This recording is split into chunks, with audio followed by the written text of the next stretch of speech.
नमस्कार। हमारा देश और पूरा विश्व आज कोविड-19 की चुनौती का सामना कर रहा है। कोविड-19 अभी खत्म नहीं हुआ है। ऐसे में हमारा फर्ज है कि हम सतर्क रहें। इसलिए जब तक दवाई नहीं तब तक कोई ढिलाई नहीं। कोरोना से बचाव के लिए जरूरी है नियमित रूप से हाथ धोना, मास्क पहनना और आपस में उचित दूरी बनाए रखना। याद रखिए, 2 गज दूरी मास्क है जरूरी। खांसी, बुखार या सांस लेने में कठिनाई होने पर हेल्पलाइन नंबर 1075 पर संपर्क करें। मैं विभा मिश्रा, शासकीय कन्या उच्चतर माध्यमिक विद्यालय महाराजपुर मंडला से आपके समक्ष एक बार पुनः उपस्थित हूँ। कक्षा 11वीं अर्थशास्त्र में सांख्यिकी का आज हम अध्याय 4 आंकड़ों का प्रस्तुतिकरण के बारे में चर्चा करेंगे। पार्ट 1 प्रारंभ करते हैं। पिछले अध्याय में हमने आंकड़ों का संग्रहण एवं वर्गीकरण का अध्ययन किया था। सामान्यतः हम देखते हैं कि आंकड़ों की संख्या या उनका परिमाण बहुत अधिक होता है, तब इस बात की आवश्यकता होती है कि संग्रहित किए गए इन बहुत बड़ी संख्या में जो आंकड़े होते हैं उनको आसानी से समझने योग्य प्रस्तुत किया जा सके। अध्याय के प्रारंभ में एक चित्र आपको दिखाई दे रहा है। ये पुस्तक में शुरू में ही बना हुआ है। इस चित्र से आप 9th-10th से ही परिचित हैं। इस चित्र में कुछ आरेखी चित्र, दंड चित्र बना हुआ है, कुछ वृत्त चित्र भी बना हुआ है, वक्र भी बने हुए हैं और OX, OY अक्ष भी बने हुए हैं। तो ये चित्र जो है, ये काफी कुछ हमें इससे समझ में आ रहा है कि आंकड़ों के प्रस्तुतिकरण को ही लेकर ये चित्र हैं। इनके बारे में हम आगे और भी अध्ययन करेंगे।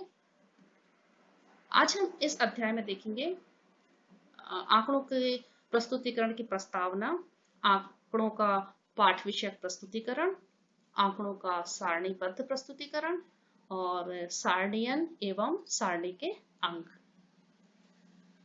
प्रस्तावना में हम देखेंगे कि आंकड़ों के प्रस्तुतिकरण में संग्रहित किए गए वृहद आंकड़ों को इस प्रकार से सरल एवं संक्षिप्त और व्यवस्थित किया जाता है कि एक सामान्य व्यक्ति भी उन आंकड़ों को आसानी से समझ सके। जो आंकड़े एकत्रित होते हैं तो वर्गीकरण तो अपन ने पिछले अध्याय में ही देख लिया था। अब उन्हीं वर्गीकृत आंकड़ों को किस प्रकार से प्रस्तुत किया जा सके कि एक सामान्य व्यक्ति भी उसको आसानी से समझ सके। तो इस अध्याय में हम यही देखेंगे कि आंकड़ों को किस प्रकार से प्रस्तुत किया जाता है। तो आंकड़ों के प्रस्तुतिकरण को 3 प्रकार से किया जाता है। एक है पाठ विषयक या वर्णनात्मक प्रस्तुतिकरण, फिर है सारणीबद्ध प्रस्तुतिकरण और आरेखीय प्रस्तुतिकरण। तो आज पार्ट 1 में हम पाठ विषय के वर्णनात्मक प्रस्तुतिकरण और सारणीबद्ध प्रस्तुतिकरण का अध्ययन करेंगे। आरेखीय प्रस्तुतिकरण का हम पार्ट 2 में अध्ययन करेंगे। तो प्रारंभ करते हैं। पाठ विषयक प्रस्तुतिकरण, इसके बारे में हम सीधे उदाहरण देखते हैं। उदाहरण में क्या लिखा हुआ है नीचे सबसे पहले देखते हैं कि बिहार के एक शहर में 8 सितंबर 2005 को पेट्रोल तथा डीजल की कीमतों के विरोध में आयोजित एक बंद के दौरान 5 पेट्रोल पंप खुले तथा 17 बंद पाए गए और इसी प्रकार से 2 विद्यालय बंद तथा 9 विद्यालय खुले पाए गए। तो इस उदाहरण में हमें कुछ शब्दावली दिखाई दे रही है, कुछ आंकड़े दिखाई दे रहे हैं। तो ये पैराग्राफ है। जिस प्रकार से पाठ में पैराग्राफ प्रस्तुत किए जाते हैं, तो इन पाठ विषयक प्रस्तुतिकरण के अंतर्गत कुछ आंकड़ों को वर्णनात्मक क्रम में प्रस्तुत किया जाता है। पैराग्राफ में, या पाठ भी हम कह सकते हैं, तो वो कहलाता है पाठ विषयक प्रस्तुतिकरण। पैराग्राफ के माध्यम से हम देखते हैं, उसी में हमको आंकड़े दिखाई देते हैं। तो अब हम इसकी परिभाषा देख सकते हैं कि जब आंकड़ों का विवरण पाठ या वर्ण में दिया जाता है तो उस पाठ विषयक या वर्णनात्मक प्रस्तुतिकरण कहते हैं इसे। जब आंकड़ों का परिमाण या संख्या बहुत अधिक ना हो तब यह स्वरूप अधिक उपयोगी है। जब छोटा सा पैराग्राफ हो तब तो हम उसमें से आंकड़ों को आसानी से समझ सकते हैं कि इसमें कौन सी बात कही गई है। वरना जो चित्र बना हुआ है, चित्र में व्यक्ति उन आंकड़ों को देखकर क्या कह रहा है कि ओ नहीं, यानी ये वर्णनात्मक आंकड़ों को यदि बहुत बड़े पैराग्राफ में यदि हम प्रस्तुत करेंगे तो वो हमारी समझ से परे होगा। वर्णनात्मक प्रस्तुतिकरण से आशय है ये कि जब उसको पाठ या वर्ण में प्रस्तुत किया जाता है आंकड़ों को, तो हम उसे वर्णनात्मक या पाठ विषयक प्रस्तुतिकरण कहते हैं। इसका गुण ये है, अच्छी बात ये है कि इसको हम बहुत ही आसानी से सरल भाषा में समझ सकते हैं, लेकिन दोष ये है कि यदि ये बहुत बड़ी संख्या में हो या बड़े पैराग्राफ में हो तो उसे हम आसानी से नहीं समझ सकते हैं। उसके बाद हम देखेंगे आंकड़ों का सारणीबद्ध प्रस्तुतिकरण। सारणी से आशय भी हम पहले से देखते आ रहे हैं कि सारणी में क्या होता है, कुछ खड़ी लाइनें होती हैं, कुछ आड़ी लाइनें होती हैं और उनको व्यवस्थित तरीके से प्रस्तुत किया जाता है। तो ये वही सारणी है। सांख्यिकी के अंतर्गत आंकड़ों जो होते हैं, आंकड़े या जो समंक होते हैं, उनको सारणियों में प्रस्तुत किया जाता है। तो जैसा कि लिखा हुआ है कि सारणीबद्ध प्रस्तुतिकरण में आंकड़ों को पंक्तियों तथा स्तंभों के रूप में प्रस्तुत किया जाता है। पंक्तियां जो कुछ आड़ी लाइनें होती हैं, कुछ खड़ी लाइनें होती हैं, वर्टिकल और हॉरिजेंटल। फिर हम देखते हैं कि जो उसी के आधार पर जो उनके बीच में जो आंकड़ों का प्रस्तुतिकरण किया जाता है वो सारणीयन के रूप में ही किया जाता है। तो सारणीयन में जो वर्गीकृत आंकड़े होते हैं उनको प्रस्तुत किया जाता है। आगे हम ये भी देखेंगे कि जैसे अपन ने वर्गीकरण के प्रकार देखे थे पिछले अध्याय में कि गुणात्मक वर्गीकरण, मात्रात्मक वर्गीकरण, कालिक वर्गीकरण और स्थानिक वर्गीकरण। इन्हीं वर्गीकृत आंकड़ों को हम सारणी में भी प्रस्तुत कर सकते हैं। तो यही वर्गीकरण आंकड़ों को यदि हम सारणी में प्रस्तुत करते हैं तो वो सारणीयन कहलाएगा। तो इनको हम इस आधार पर भी देख सकते हैं कि कैसे इनको अलग अलग विभाजित किया जा सकता है ये सारणीयन के अंतर्गत। तो गुणात्मक आंकड़ों को जब सारणी में प्रस्तुत किया जाता है तो वो गुणात्मक वर्गीकृत आंकड़ों का प्रस्तुतिकरण कहलाता है। जैसे कि परिभाषा में लिखा हुआ है कि इसमें आंकड़ों को उनकी गुणात्मक विशेषता क्या होती है, जैसे सामाजिक स्थिति, भौतिक स्थिति, राष्ट्रीयता और भी गुण से संबंधित लिंग, वैवाहिक स्थिति। तो जिनकी विशेषता गुण से संबंधित होती है उसके वो आधार मानकर हम आंकड़ों को वर्गीकृत करके सारणी में प्रस्तुत करते हैं। जैसे इस सारणी में, यह पुस्तक की ही सारणी है, 4.1 हेडिंग लिखी हुई है कि लिंग एवं स्थान के अनुसार भारत में साक्षरता प्रतिशत। जो लिंग लिखा हुआ है पुरुष, स्त्री, तो ये गुणात्मक विशेषता है। उसके बाद फिर आगे ग्रामीण, शहरी आदि लिखे हुए हैं आंकड़े और अंक भी लिखे हुए हैं। तो विशेष बात यह है कि गुणात्मक वर्गीकरण के अंतर्गत जब गुणात्मक विशेषता के आधार पर लिए गए आंकड़ों को जब सारणी में प्रस्तुत किया जाता है तो वो गुणात्मक वर्गीकरण का सारणी में प्रस्तुतिकरण कहलाता है। मात्रात्मक, तो जैसे अपन ने पिछले अध्याय में मात्रात्मक वर्गीकरण का अध्ययन किया था। मात्रा अर्थात संख्या। तो इसमें जो गुणात्मक के पश्चात जो अपन ने दूसरा प्रकार देखा था ये वही है कि इसमें तथ्यों की विशेषताओं को मात्रा या संख्या, वो मात्रा या संख्या क्या हो सकते हैं जिनको कि हम मात्रा या संख्या में व्यक्त कर सकते हैं। जैसे आयु हो सकता है, कद, उत्पादन, आय, वजन भी हो सकता है, कीमत हो सकती है। कहने का आशय है कि ये वे विशेषता वाली बातें जिनको कि हम संख्या या मात्रा में व्यक्त कर सकते हैं। तो उनके अनुसार जब वर्गीकृत करके उनको सारणी में प्रस्तुतिकरण उनका किया जाता है तो मात्रात्मक वर्गीकरण का प्रस्तुतिकरण कहलाता है। ये बुक की ही सारणी है, सारणी 4.2। जैसे सारणी में क्या है कि बिहार में एक चुनावी अध्ययन हेतु 542 उत्तरदाताओं का आयु के अनुसार वितरण। तो जो आयु है, इस आयु को अनुसार आंकड़ों को वर्गीकृत करके सारणी में प्रस्तुत किया है। तो यह सारणी ही है कि कुछ आड़ी लाइनें होती हैं, यहाँ हम इनके बीच में खड़ी लाइनें भी खींच सकते हैं, तो ये सारणी हो गई। तो वही मात्रात्मक जो वर्गीकरण के आधार पर जो अपन ने आंकड़े देखे तो उन्हीं का सारणी में प्रस्तुतिकरण है ये। इसके बाद हम देखेंगे कालिक वर्गीकरण। तो कालिक वर्गीकरण, काल यानी होता है क्या, समय। तो कालिक या समयानुसार जो वर्गीकृत आंकड़े थे उन्हीं आंकड़ों को हम प्रस्तुतिकरण करेंगे सारणी में। तो इसमें आंकड़ों को काल या समय, तो वो काल या समय क्या हो सकता है, घंटे हो सकते हैं, दिन हो सकते हैं, हफ्ते, महीने, वर्ष, मिनट भी हो सकते हैं। तो जिनको हम समय में व्यक्त कर सकते हैं उसके अनुसार आंकड़ों को वर्गीकृत करके सारणी में प्रस्तुत किया जाता है। तो ये भी बुक की सारणी है, सारणी 4.3। एक चाय की दुकान की 1995 से 2000 तक की वार्षिक बिक्री का विवरण। तो इसमें समय दिखाई दे रहा है, 1995 से 2000 के वर्ष हैं, और इन्हीं वर्षों को ले लिया है ये खड़े में, वर्ष 1995 से 2000 तक। तो इस सारणी में हमको विशेष बात ये दिखाई दे रही है कि इसका आधार जो लिया गया है वो समय को लेकर किया गया है। तो जब समय या काल के अनुसार वर्गीकृत आंकड़ों को जब सारणी में प्रस्तुतिकरण किया जाता है तो वो कालिक वर्गीकरण के अनुसार सारणी का प्रस्तुतिकरण कहलाता है। स्थानिक भी अपन ने देखा था पिछले अध्याय में।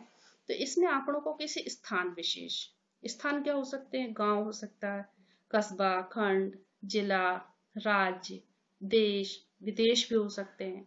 तो स्थान विशेष के अनुसार जब आंकड़ों को वर्गीकृत करके सारणी में प्रस्तुत किया जाता है वो स्थानिक वर्गीकरण का सारणी में प्रस्तुतिकरण कहलाता है। ये भी अपनी बुक की ही सारणी है 4.4। तो एक वर्ष में भारत द्वारा शेष विश्व में कुल निर्यात की भागीदारी का प्रतिशत। तो जो विश्व है वो क्या है, स्थान विशेष है। अब विश्व के अंतर्गत विश्व के कुल निर्यात लिखे हुए हैं, तो ये गंतव्य स्थान के नीचे जो विभिन्न देशों के नाम लिखे हुए हैं, तो ये देश भी क्या हो गए, स्थान विशेष हो गए। तो हमें ध्यान रखना है कि किसी स्थान विशेष के अनुसार जब वर्गीकृत आंकड़ों को सारणी में प्रस्तुत किया जाता है तो उसे हम स्थानिक वर्गीकरण के अनुसार सारणी में प्रस्तुतिकरण कहते हैं। ये सारणी का प्रारूप है। इस प्रारूप में हम जैसे एक सारणी के कौन कौन से अंग होते हैं जो अपन ने अभी पहले देखी वो भी सारणी है, लेकिन एक जो सारणी का जो प्रारूप होता है, आदर्श प्रारूप, वो इस प्रकार से हो सकता है। इसके अंतर्गत हम इसको समझेंगे कि सारणी में जैसे नंबर 1 लिखा हुआ है सारणी संख्या। सारणी संख्या, तो सारणी संख्या जो होती है वो सारणी की पहचान के लिए सारणी संख्या को निर्धारित किया जाता है। यह संख्या क्या करती है कि एक सारणी को दूसरी सारणियों से अलग करती है। जैसे सबसे ऊपर इसको लिखा हुआ है, ये सारणी के अंतर्गत सारणी उसकी संख्या के नीचे की सारणी 4.5। तो जो 4.5 है ये सारणी संख्या है। इसके अलावा सारणी की संख्या 1, 2, 3, 4, 1.1, 1.2 ये भी हो सकती है। तो सारणी के प्रारूप में सबसे पहला सारणी का अंग आता है सारणी संख्या। इसके बाद नंबर 2 में शीर्षक। तो शीर्षक जो है ये बीचों बीच दिया जाता है। यह सारणी की विषय वस्तु की व्याख्या करता है। ये सारणी का जो शीर्षक है ये संक्षिप्त होना चाहिए, स्पष्ट भी होना चाहिए और अपने आप में पूर्ण होना चाहिए। इसका स्थान जो होता है वो ऊपर बीचों बीच होता है। फिर तीसरे नंबर पे है उपशीर्षक या स्तंभ शीर्षक जिसे हम कहते हैं। ये उपशीर्षक है, स्तंभ शीर्षक है जो ये पंक्तियों को दर्शाता है। जो वर्टिकल ये पंक्तियां हैं, खड़ी रेखाएं हैं, ये कहलाती स्तंभ शीर्षक या उपशीर्षक। इसको ही हम उपशीर्षक के नाम से जानते हैं। तो ये संख्याएं सारणी जिस प्रकार से हमारे पास आंकड़े हैं उतनी हो सकती हैं, कम भी हो सकती हैं और अधिक भी हो सकती हैं। यानी पर्याप्त होना चाहिए, बहुत कम भी नहीं होना चाहिए और आवश्यकता से अधिक भी नहीं होना चाहिए। जितनी उसमें उचित हो उतने स्तंभ हम बना सकते हैं। इसके बाद नंबर 4 आता है अवशीर्ष या पंक्ति शीर्षक। तो जैसे अपन ने स्तंभ शीर्षक देखा था, ये खड़ी लाइनें थी, तो ये अवशीर्ष या पंक्ति शीर्षक होती हैं जो आड़ी लाइनें होती हैं, जो हॉरिजेंटल होती हैं। तो इन पंक्तियों को भी शीर्षक दिया जाता है। पंक्ति के बाईं ओर जो पंक्ति शीर्ष को, इसमें संक्षिप्त विवरण भी हम दे सकते हैं इनके बारे में। इसके बाद है 5वां सारणी का मुख्य भाग। तो सारणी का मुख्य भाग जो है ये समझो सारणी के प्राण होते हैं। इसमें ही सारणी से संबंधित जो है वो सारणी की जो अवस्थिति या उसकी पंक्ति जो होती है उसी के स्तंभ के अनुसार सुनिश्चित करती है कि इसमें कितना स्थान आंकड़ों को दिया जाना है। ये अपने आप में पूर्ण होते हैं। ये और हमें ध्यान रखना है कि ये सारणी का मुख्य भाग होता है, इसी में ही मुख्य जानकारी जो है वो दी जाती है। इसके बाद है 6 में इकाई, जैसे करोड़ में लिखा हुआ है, ये माप की इकाई है। तो सारणी में माप की इकाई देना भी आवश्यक होता है कि जो भिन्न भिन्न माप भी हो सकते हैं। जैसे इसमें करोड़ में दिया हुआ है तो अलग अलग स्तंभों के लिए कभी कभी भिन्न भिन्न माप भी हो सकते हैं। यदि संख्या बहुत बड़ी है तो इन्हें हम पूर्णांक में ले लेते हैं। तो इसको हम इकाई की माप के अंतर्गत बताते हैं। फिर इसके बाद 7वां नंबर है स्रोत। तो नीचे संक्षिप्त विवरण इसमें दिया जाता है स्रोत के बारे में। स्रोत से आशय है कि आंकड़े हमने कहाँ से प्राप्त किए हैं। तो आंकड़े जो होते हैं वो आंकड़ों के जो स्रोत हैं होते हैं वो एक से अधिक भी हो सकते हैं। एक स्रोत भी हो सकता है, एक से अधिक भी हो सकते हैं। तो ये स्रोत हमें देना आवश्यक है। यदि प्राथमिक आंकड़े हैं तो हम स्वयं तैयार कर रहे हैं, लेकिन यदि हमने द्वितीयक आंकड़ों के रूप में इसको लिया है तो हमने कहाँ से आंकड़े प्राप्त किए तो वो हमें देना इसमें आवश्यक होता है। इसके बाद सबसे अंतिम सारणी का अंग है वो है टिप्पणी, पाद टिप्पणी जो लिखा हुआ है। तो टिप्पणी जो होती है वो सारणी के सबसे अंत में दी जाती है। टिप्पणी इसलिए दी जाती है कि यदि सारणी में कुछ बातें मान लो स्पष्ट नहीं हो पाती तो उनके बारे में यहाँ पर लिख दिया जाता है। जैसे यहाँ पुरुष, स्त्री और यदि अन्य लिख दें तो अन्य में हम किसको शामिल कर रहे हैं तो यहाँ टिप्पणी के रूप में हम लिख सकते हैं। या कोई भी और ऐसी विशेष बात है जिनको हम लिखना भूल गए हैं तो वहां टिप्पणी के रूप में इसको प्रस्तुत किया जाता है। तो यह सारणी का एक प्रारूप है। तो आवश्यक नहीं है कि हर सारणी में सारे अंगों का समायोजन किया जा सके, क्योंकि हमने पिछली सारणियां देखी तो उसमें तो 2 भाग, 3 भाग, 4 भाग, तो आवश्यकता अनुसार हम सारणी का प्रयोग करते हैं। लेकिन हमें पता होना चाहिए कि सारणी के जो अंग है वो कौन कौन से हैं और किनका स्थान कहाँ पर है और उनमें क्या विशेषता होनी चाहिए। अब इनको हम किस प्रकार से परिभाषित कर सकते हैं तो वो भी हम देख लेते हैं सारणी के अंगों को। जैसे पहला है सारणी संख्या। तो इसको हम कैसे परिभाषित कर सकते हैं कि सारणी के सबसे ऊपर सारणी की संख्या दी जाती है। इससे सारणी ढूंढने में सहायता मिलती है। एक से अधिक सारणियों में यही संख्या उन्हें एक दूसरे से अलग करती है। फिर दूसरा है शीर्षक। तो सारणी संख्या के पश्चात या इसके ठीक नीचे सारणी का शीर्षक लिखा जाता है। यह सारणी की विषय वस्तु की व्याख्या करता है। यह सरल, संक्षिप्त, स्पष्ट एवं पूर्ण होना चाहिए। तो यहाँ एक अच्छी सारणी के गुण भी यदि आते हैं परीक्षा में तो वो भी हम आसानी से लिख सकते हैं। एक अच्छी सारणी में क्या होना चाहिए, जैसे अभी अपन ने देखा कि उसका शीर्षक जो वो कैसा होना चाहिए, सरल होना चाहिए, संक्षिप्त होना चाहिए, स्पष्ट होना चाहिए, अपने आप में पूर्ण होना चाहिए। फिर सारणी की संख्या के अंतर्गत भी लिख सकते हैं कि सारणी अच्छी सारणी में सारणी संख्या भी स्पष्ट दी जानी चाहिए। एक से अधिक सारणी है तो उसको संख्यात्मक क्रम में दिया जाना चाहिए। फिर इसके बाद सारणी के अंग में अगला अंग है उपशीर्षक या स्तंभ। तो सारणी के प्रत्येक स्तंभ के ऊपर की ओर एक स्तंभ नाम भी दिया जाता है। सरल भाषा में सारणी की पंक्तियों को उपशीर्षक या स्तंभ शीर्षक कहते हैं। जैसे अपन ने प्रारूप में देखा था, जो खड़ी लाइनें जो होती हैं, वर्टिकल लाइनें होती हैं, उनको हम क्या कहते हैं, स्तंभ या उपशीर्षक। अवशीर्ष या पंक्ति शीर्षक। तो उपशीर्षक या स्तंभ शीर्षक की भांति सारणी की प्रत्येक पंक्ति को अवशीर्ष या पंक्ति शीर्षक कहते हैं। इसे सारणी के बाईं ओर लिखा जाता है। तो जिस प्रकार से खड़ी लाइनें स्तंभ को हम उपशीर्षक या स्तंभ कहते हैं, उसी प्रकार से जो आड़ी लाइनें होती हैं, हॉरिजेंटल जो लाइनें होती हैं, उनको हम अवशीर्ष या पंक्ति शीर्षक कहते हैं। तो जो आड़ी और खड़ी लाइनें हैं ये भी हमें ध्यान रखना है कि आवश्यक नहीं है कि हर सारणी में एक समान हो। तो ये आंकड़ों की संख्या के हिसाब से हम इनको कम अधिक कर सकते हैं। तो अच्छी सारणी में हम कह सकते हैं, अच्छी सारणी के गुण में कि इसमें खड़ी और आड़ी लाइनें होती हैं, ये भी आवश्यकता अनुसार होना चाहिए। जितने कॉलम उचित हो उतने कॉलम होना चाहिए, अनुचित कॉलम नहीं होना चाहिए। फिर एक है सारणी का मुख्य भाग। तो सारणी का मुख्य भाग जो होता है वो लगभग बीचों बीच होता है और इस सारणी में समस्त वास्तविक सूचनाओं को दर्शाया जाता है। यानी सारणी का जो उद्देश्य होता है कि सारणी में हम क्या प्रस्तुत कर रहे हैं, तो वो आंकड़े जो होते हैं वो सारणी के मुख्य भाग में होते हैं। तो ये आंकड़े भी अपने आप में पूर्ण होना चाहिए। इनको खड़ी और आड़ी लाइनों में दिया जाता है, योग भी दिया जाता है। तो सारणी का जो मुख्य उद्देश्य होता है वो सारणी के मुख्य भाग में होता है। फिर है माप की इकाई। माप की इकाई जैसे अभी अपन ने देखा था उसमें सारणी के प्रारूप में, तो एक जो भी आंकड़े हम प्रस्तुत कर रहे हैं वो कौन सी इकाई में उनका माप कौन सी इकाई में लिया जा रहा है, क्विंटल में है, किलो में है, करोड़ में है, या संख्याएं हैं तो लाख में है। तो माप की इकाई भी जो है वो सारणी का एक महत्वपूर्ण अंग है। यदि पूरी सारणी में माप की इकाई समान रहे तो सारणी की संख्याओं, जिसे हम वास्तविक आंकड़े भी कहते हैं, को सारणी के शीर्षक के साथ लिखा जाता है। यदि माप की इकाइयां भिन्न भिन्न है तो उपशीर्षक में इनके बारे में लिखा जाना चाहिए। संख्याएं बड़ी होने पर इन्हें पूर्णांक बना देना चाहिए। तो सारणी में जिस प्रकार के आंकड़ों का प्रयोग किया जा रहा है उनका मापन किस प्रकार से है उसको उनके अनुसार प्रस्तुत किया जाना चाहिए। यदि पूर्णांक में तो पूर्णांक में हम करेंगे, और यदि उनका मापन भिन्न भिन्न है तो हम उपशीर्षक के बारे में इसमें चर्चा करेंगे, इसके बारे में भी हम उसको लिख देंगे। फिर अगला है स्रोत। तो अच्छी सारणी के गुण में हम ये भी बता सकते हैं, मापन की इकाई जो है वो स्पष्ट होना चाहिए, उसके बारे में भी सारणी में उल्लेख किया जाना चाहिए।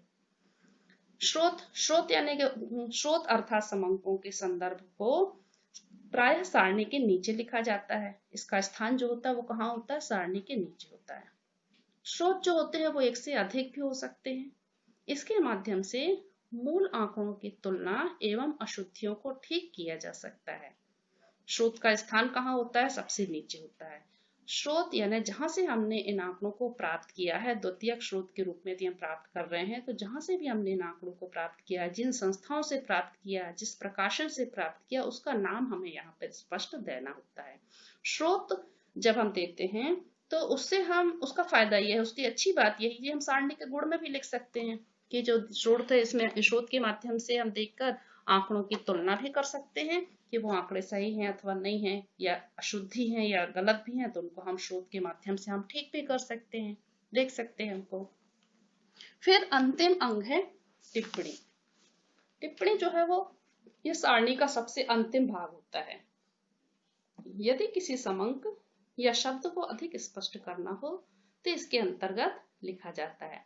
यदि सारणी में हमसे कोई भूल हो गई है या कुछ अस्पष्ट लिखा हुआ है तो टिप्पणी देकर हम उसमें इसके अंतर्गत इसको स्पष्ट रूप से लिख सकते हैं। तो ये सारणी के मुख्य अंग भी हैं।